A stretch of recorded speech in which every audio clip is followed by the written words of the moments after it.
Baik, kita ingat lagi operasi baris bentuk eselon baris ya. Sebuah matrik dikatakan punya eselon baris jika punya sifat-sifat. Ini kita remember saja. Jadi sebuah baris tidak terdiri seluruhnya dari nol. Maka bilangan tidak nol pertama dia dinamakan satu utama.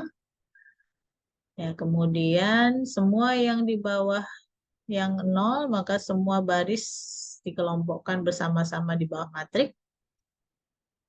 Nah, di dalam sembarang satu baris urutan, ya. Jadi kalau satu utama, maka yang satu utama yang lebih rendah harus bergeser ke kanan. Ini saya kira sudah bisa diingat kembali. Contoh, nah ini ya. Jadi dia satu utamanya mana? Satu utamanya adalah ini satu utama, satu utama, satu utama. Ini berurutan dia harus ke dalam dan yang di bawahnya di sini nol semuanya.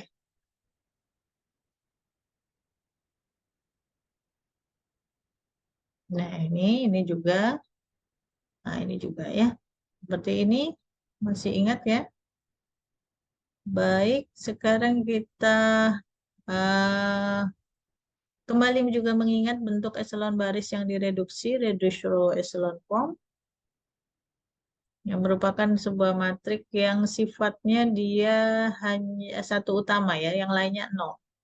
Nah, jadi seperti itu. Nah, ini ya. Jadi di dalam satu utama itu di atasnya atau di bawahnya semuanya nol. Jadi kita cari satu utamanya. Ini adalah bentuk eselon baris yang direduksi. Oke, sekarang kita akan berkenalan dengan metode yang disebut dengan eliminasi Gauss-Jordan, di mana bentuk eliminasi Gauss-Jordan ini digunakan untuk mencari penyelesaian persamaan linear. Jadi kita mereduksi sebuah matrik augmented menjadi bentuk eselon baris yang direduksi. Menjadi bentuk yang mana? Eselon baris yang direduksi. Menjadi bentuk yang seperti ini. Oke. Contoh, kita cari persamaan untuk ini ya. Sistem persamaan linear. Kita punya 3 persamaan linear untuk memecahkan 5 variabel dengan eliminasi Gauss-Jordan. Maka langkah pertama adalah kita rubah menjadi matrik yang diperbesar terlebih dahulu, seperti ini. Kemudian kita lakukan operasi baris elementer matrik untuk mendapatkan bentuk eselon baris yang direduksi. Kita mulai langkah pertama. Maaf, ini tandanya tidak ikut saya ini ya. Jadi pilih kolom yang entry-nya tidak terdiri seluruhnya dari 0. Kita lihat, kita pilih kolom yang tidak seluruhnya terdiri dari 0. Aduh, ini urutan ininya. Maaf, kebalik ya. Jadi ini mulainya.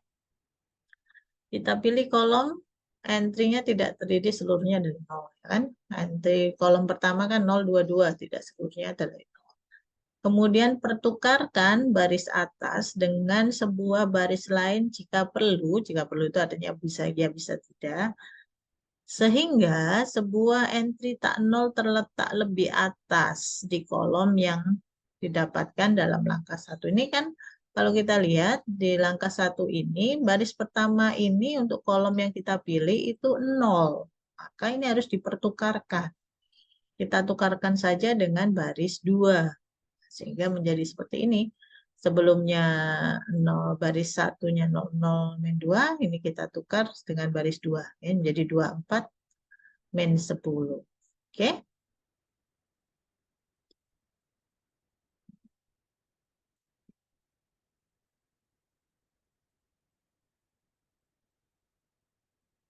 Ya, ini kita tukar ya. Ini kita tukar, ini kita tukar. Jadi ini yang kita pilih ya. Ini kita pilih, maka di sini kita lihat di sininya 0, maka harus kita tukar di sini ya, tukar sehingga yang baris pertama, kolom pertama ini dia tidak nol karena itu mendapatkan satu utamanya. Nah, kalau di sini sudah bukan nol, ya sudah lanjutkan aja ke langkah yang berikutnya. Ini nggak perlu dilakukan. Kita lihat yang langkah 3, jika entry yang sekarang ini ya, dari kolom yang ada itu tadi, itu kita jadikan satu, ya, untuk mendapatkan satu utama ya tinggal kita kalikan dengan 1/A. Jadi misalkan di sini ya kita mau jadikan 1, 2 kan, 2 kita jadikan 1, maka kita kalikan dengan setengah sehingga menjadi seperti itu. Oke. Nolkan semua entry di bawah satu utama. Ya. Nolkan semua entry yang kebetulan yang di baris 2 ini sudah nol. Jadi yang kita nolkan adalah yang duanya. Duanya kita nolkan menjadi baris 3 dikali, ditambah dengan baris 1 kalikan min 2. Kemudian dilanjut dengan langkah 5, maka kita abaikan sekarang. Ini kan sudah selesai. Gitu ya. Kita abaikan baris 1, tidak usah ikut kita perhatikan, kita tutup maksudnya di sini. Ulangi langkahnya dengan melihat yang berikut. Ini kita lihat. Nah, ini 0 yang baris kolom kedua, maka kita pilih yang tidak 0 semua. Ya. Nah, ini kita tidak 0, maka kita ulangi lagi langkah yang tadi 1 sampai 4. Ini kita buat menjadi 1, kemudian yang di sini kita nolkan. Ini 2 langkah ya, ini langsung saya gabungkan. Nah, kemudian dengan langkah yang sama ini kita tutup lagi, berarti yang sudah selesai proses kita tutup, sehingga kita tinggal yang terakhir di sini kita rubah menjadi 1, ya kita kalikan. Oke. Nah, setelah ini selesai, kita buka kembali, lalu kita mulai dengan kebalikannya sekarang.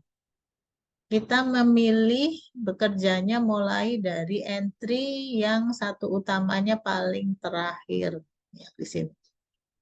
Nah, ini kita nolkan yang di sini. Kita mengenolkan yang di sini. Nah, ini kita nolkan. Oke. Nah, kemudian geser lagi ke satu utama yang lebih kiri. Satu utama yang lebih kiri. Ini kita tutup, kita lakukan satu utama yang lebih kiri. Oke. Lalu terakhir, ini pasti nggak ada lagi kan. Kalau ini sudah selesai, ya ini kebetulan sudah 1, jadi tidak perlu. Nah, ini yang kita dapatkan akhirnya. Maka persamaannya, penyelesaiannya itu adalah X5 sama dengan min 58. Ini kan X5 ya. Ini kan posisi dari X5. Lalu X3 sama dengan 197. Dan X1 ditambah 2X2 ditambah 3X4 sama dengan 1347. Ini menunjukkan bahwa penyelesaian persamaan seperti ini dia punya banyak penyelesaian. Kenapa?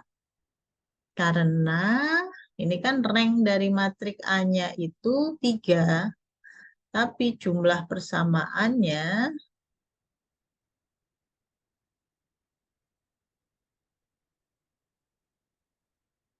3 juga ya.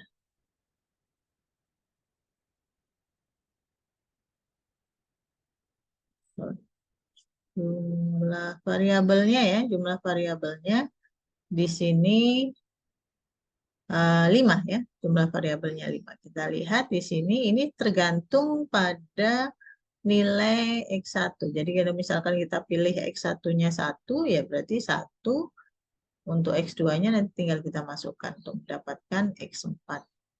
Sehingga nanti hasilnya menjadi seperti itu.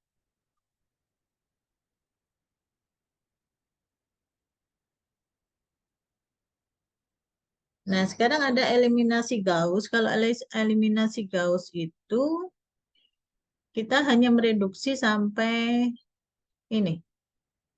Ya, tidak sampai bentuk eselon baris saja.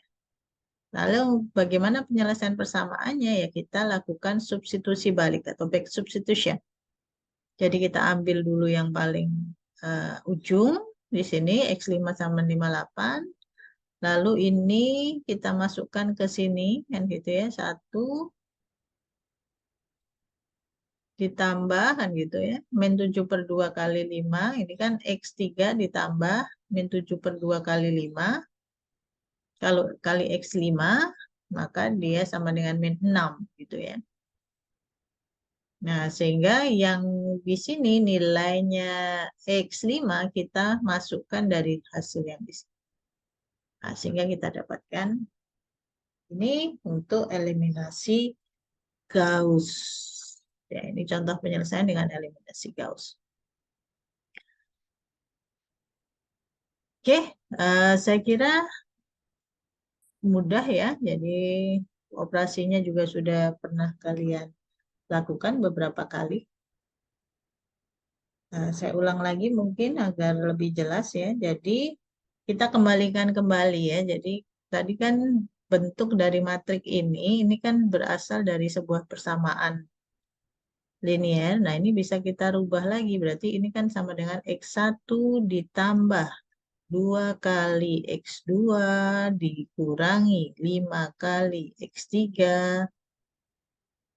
ditambah 3 kali X4 ditambah 6 kali X5 itu sama dengan 14 kan gitu. Kemudian X3 dikurangi dengan 7/2 X5 itu sama dengan min 6. Lalu X5 itu sama dengan min 58. Nah, ini yang kita sebut dengan susi balik ini. Min 58 ini akan kita gunakan untuk menghitung X3. Kita masukkan ke sini sehingga hasilnya X3 sama dengan itu maksudnya substitusi balik ya. Nah, hasilnya nanti setelah X3 ketemu kita gunakan untuk menghitung persamaan yang di atasnya, persamaan yang pertama. Ini X3 kita masukkan, X5 kita masukkan. Ketemunya nanti pasti sama dengan yang sebelumnya. Baik, seperti ini. Itu adalah penyelesaian dengan Gauss dan Gauss-Jordan. Sekarang kita lihat ada yang disebut dengan sistem persamaan linear homogen, di mana konstanta B-nya itu semuanya 0. Homogen ya. Nah, di sini juga punya persamaan, tapi sebuah sistem persamaan homogen pasti dia bersifat konsisten. Artinya dia pasti punya penyelesaian, hanya penyelesaiannya bisa satu, bisa banyak. Dia dikatakan punya satu pemecahan atau satu penyelesaian itu disebut dengan trivial, di mana dia punya satu titik pertemuan kalau kita gambarkan dengan fungsinya seperti ini, dia pas di titik 0, 0 ya, 0. Semuanya bertemu di sini. Dia punya, ini disebut dengan pemecahan yang trivial. Dia hanya punya satu penyelesaian, yaitu X1-nya 0, X2-nya 0, X3-nya 0, dan semuanya 0. Tapi kalau seperti ini dia punya banyak penyelesaian ya. Kita sebut dengan penyelesaian yang seperti itu atau sistem yang dia punya banyak penyelesaian untuk linear yang homogen itu disebut dengan non-trivial ya. Yang di awal dulu pernah ada muncul persamaan atau permasalahan mengenai trivial dan non-trivial. Nah, cara penyelesaiannya sama ya, sama seperti Gauss bisa menyelesaikan dengan Gauss dan Gauss-Jordan. Ini contohnya untuk yang dia non-trivial. Ini yang trivial kan pasti ya. Non-trivial ya. Jadi non-trivialnya seperti ini. Ini kita menggunakan eliminasi Gauss. Nah ini Gauss-Jordan ya. Jadi kita dapatkan X4-nya 0, X3-nya min, X5 atau X3-nya seperti ini ya. Ini hasil penyelesaiannya. Nah, didapatkan seperti ini. Maka dia punya banyak penyelesaian tergantung Misalkan X5-nya kita beri nilai T gitu ya. Maka X3-nya sama dengan min T. X2-nya sama dengan S misalkan dengan nilai yang lain, maka X1-nya bisa min S plus. Itu. Jadi tergantung nilai, ada variabel lagi yang kita bisa ganti-ganti. Misalkan di sini 1, ya di sini min 1, di sini menjadi A. Jadi dia tidak hanya 0, 0, 0. Jadi kalau trivial dia hanya punya satu penyelesaian 0. Tapi kalau non-trivial dia punya banyak yang lain. Oke. Eh, Demikian yang bisa saya jelaskan hari ini mengenai sistem pemecahan persamaan linear. Sekarang saya akan jelaskan terlebih dahulu mengenai penugasannya. Ini ya penugasannya. Perhatikan, sama seperti sebelumnya, kita ambil 2 digit terakhir. Ini saya beri nama AB, ya, kalau sebelumnya X1, X2. Kenapa? Karena ini nanti kan sistem persamaannya kita menggunakan X1, X2, X3 ya. Biar nggak bingung. Jadi digitnya kita beri nama A dan B, digit 2 digit terakhir. Kemudian kalian diminta mengganti A dan B ini dengan digit terakhir NBI di sini ya. Ini kalau A berarti misalkan belakangnya 11 ya berarti A-nya 1, B-nya di sini diganti dengan 1. Kalau 12 ya berarti di sini diganti dengan 2. Gitu ya. Nah, ini A dan B ya berarti diganti dengan A ditambah B. Misalkan 11 ya berarti 1 ditambah 1. Berarti diganti dengan 2. Gitu ya. Nah, ini kalian diminta menyelesaikan dengan eliminasi Gauss-Jordan. Ada 2 soal. Nah, ini.